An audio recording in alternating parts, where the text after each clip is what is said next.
Hey everyone, Tanu Malik this side और आज हम करने वाले हैं subject verb agreement practice set.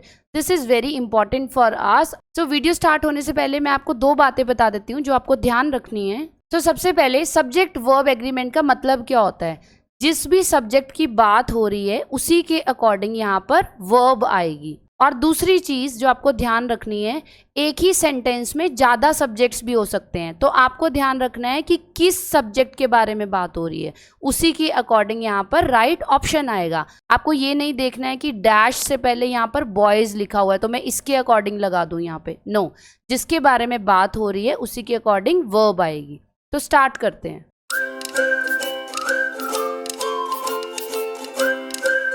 तो इस प्रैक्टिस सेट में आपको मिलेंगे total 30 questions. Each question is of 1 mark. तो वीडियो के एंड में आप अपने मार्क्स पोस्ट जरूर करें और अगर आपको इसमें कोई भी डाउट है तो आप अपना डाउट भी कमेंट सेक्शन में लिख सकते हैं। तो question number 1, the guests dash arrived. यहाँ पे सब्जेक्ट क्या है, गेस्ट्स हैं और गेस्ट्स कितने हैं, बहुत सारे हैं।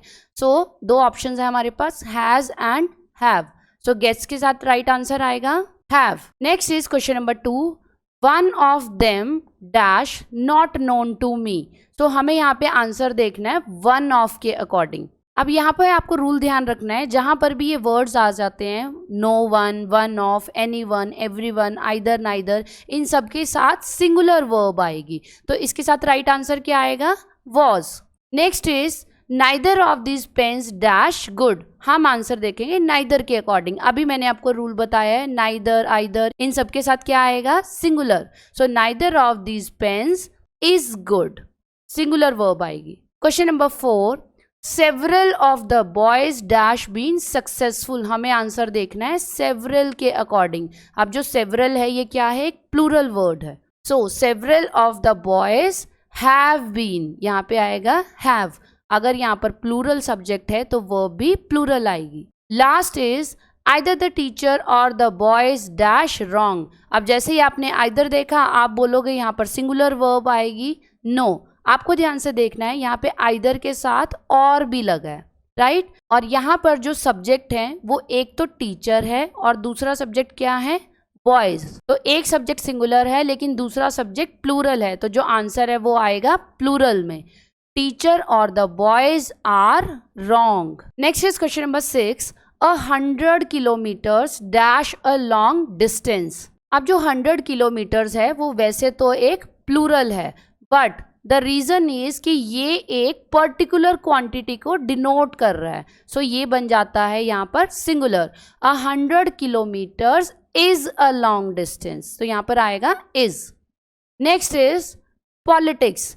पॉलिटिक्स किस तरह का नाउन है, तो जो पॉलिटिक्स है ये है एक कलेक्टिव नाउन। तो जो भी कलेक्टिव नाउन होता है उसके साथ हमेशा आता है singular verb. So right option is.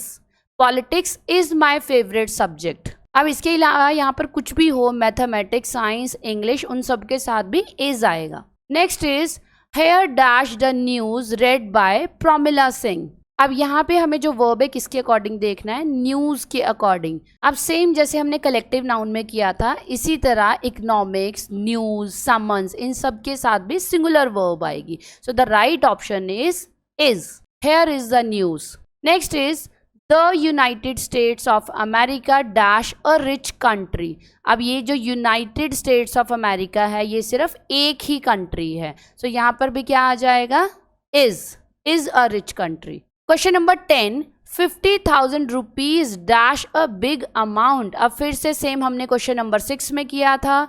50,000 rupees ये प्लूरल सब्जेक्ट है बट ये एक ही क्वांटिटी को डिनोट कर रहा है। सो राइट आंसर इज। तो यहाँ पर 6 to 10 सबका आंसर आया है इज में। तो नेक्स्ट हम पहुंच गए हैं क्वेश्चन नंबर 11 पर। Question number 11 is the committee dash decided to raise the subscription. तो किसके अकॉर्डिंग वर्ब आएगा, सब्जेक्ट है कमेटी और कमेटी क्या है, एक कलेक्टिव नाउन है। सो कलेक्टिव नाउन का रूल हमने अभी अभी किया था। कलेक्टिव नाउन के साथ क्या आता है, हमेशा सिंगुलर वर्ब। तो कलेक्टिव नाउन के साथ हमेशा आता है singular verb. So right answer is has. The committee has decided. Next is question number 12। यहाँ पे जो सब्जेक्ट हैं वो दो सब्जेक्ट हैं, Kamala and Krishna dash to school every day. अब दो सब्जेक्ट हैं, दोनों ही सिंगुलर हैं लेकिन दो हैं, तो क्या ऑप्शन आएगा यहाँ पर? गो।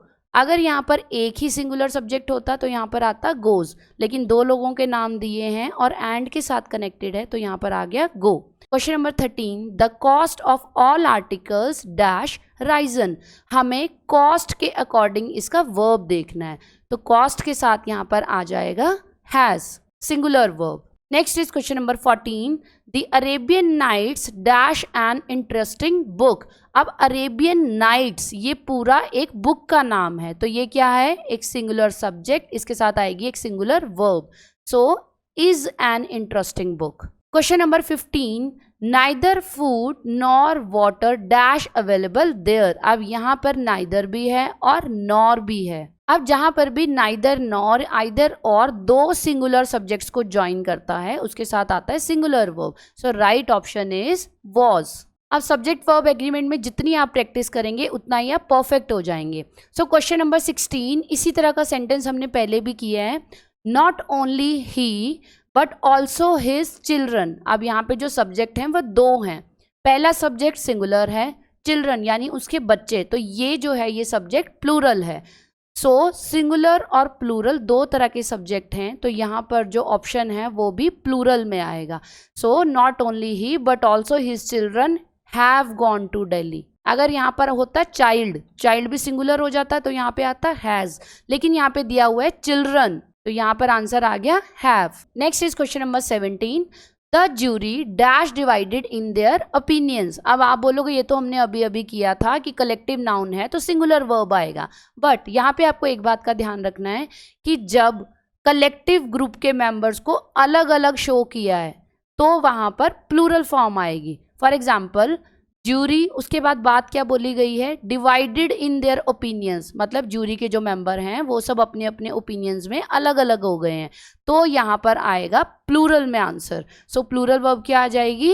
वर। अगर इसकी जगह यहाँ पर सेंटेंस होता the jury dash taken the decision, तो यहाँ पे आ जाता हैज और हैव में से हैज आ जाता। Next is question number 18, a number of books dash missing from the library. So a number of books ये क्या है? ये एक प्लूरल सब्जेक्ट है तो आंसर भी प्लूरल में आएगा, a number of books are missing. Next is question number 19, all except Anita dash present in the meeting. सभी लोग प्रेजेंट थे, किसके सिवाय? अनीता के सिवाय, लेकिन हम जो वर्ब है वो किसके अकॉर्डिंग लगाएंगे? ऑल के अकॉर्डिंग, सो ऑल के साथ आ जाएगा यहाँ पर were. Next is a variety of subjects dash taught in this school. इसी तरह का क्वेश्चन हमने किया है question number 18। So a variety of subjects, बहुत सारे सब्जेक्ट्स की बात की गई है तो यहाँ पर आंसर आ गया are. Next is question number 21, the father and his son dash coming here today. तो यहाँ पर दो सब्जेक्ट्स हैं, फादर एंड सन, और दोनों ही सिंगुलर हैं, बट यहाँ पे वर्ड यूज किया गया है एंड। एंड एक ऐसा वर्ड है जो कि दो सिंगुलर सब्जेक्ट्स को भी प्लूरल बना देता है, तो यहाँ पर जो वर्ब है वो प्लूरल में आएगी। Father and his son are coming here today. अगर यहाँ पर होता the father with his son तो यहाँ पर आ जाता इज, लेकिन यहाँ पर एंड है इसलिए यहाँ पर वर्ब आई है are. Next is question number 22, the teacher with his students dash present there. तो यहाँ पर पहला सब्जेक्ट क्या है? टीचर, दूसरा सब्जेक्ट क्या है? स्टूडेंट्स, और स्टूडेंट्स बहुत सारे हैं तो यहाँ पर आंसर में क्या आ जाएगा? वर। इसी तरह का सेंटेंस हमने पहले भी किया है। Next is question number 23, father as well as others in the family dash to buy a buffalo. सो यहाँ पे आपको रूल ध्यान रखना है, जब भी दो सब्जेक्ट्स को इस तरह के वर्ड्स जैसे कि as well as, with, together with, in addition to, इनके साथ ज्वाइन किया जाता है तो जो वर्ब है वो किसके साथ एग्री करनी चाहिए? फर्स्ट सब्जेक्ट के साथ। तो फादर के अकॉर्डिंग कौन सी वर्ब आएगी? Wants. Father wants to buy a buffalo. Next is question number 24, the box with all its contents dash missing. सो अभी हमने इसी तरह का सेंटेंस किया है क्वेश्चन नंबर 23, वर्ब किसके अकॉर्डिंग आएगी? द बॉक्स के according, so the box is missing. Next is question number 25, many a man dash sacrificed his life for his country. अब यहाँ पर अगर हम मैनी के अकॉर्डिंग देखें तो यहाँ पर आंसर आना चाहिए हैव, बट यहाँ पर आगे सेंटेंस में हिज भी आ गया तो हमें क्या पता चल रहा है कि यहाँ पर जो सब्जेक्ट है उसमें सिंगुलर की बात हो रही है। तो सिंगुलर के साथ आंसर में क्या आएगा? Singular verb that is has. Next is question number 26। The difficulty of obtaining pure ghee and, यहाँ पे आ गया connector, and milk dash great. अब ये हमने रूल पहले भी किया है, ये भी एक सिंगुलर नाउन है और ये भी एक सिंगुलर नाउन है और दोनों को एंड ने कनेक्ट किया है तो क्या आएगा यहाँ पर? Singular verb. तो right answer is pure ghee and milk is great. Question number 27। Neither the driver nor the passengers. Driver क्या है? सिंगुलर है। पैसेंजर्स बहुत सारे हैं तो यहाँ पर क्या आ जाएगा? वर। तो right answer is were. Question number 28। Either the mother or the daughter dash made this pudding।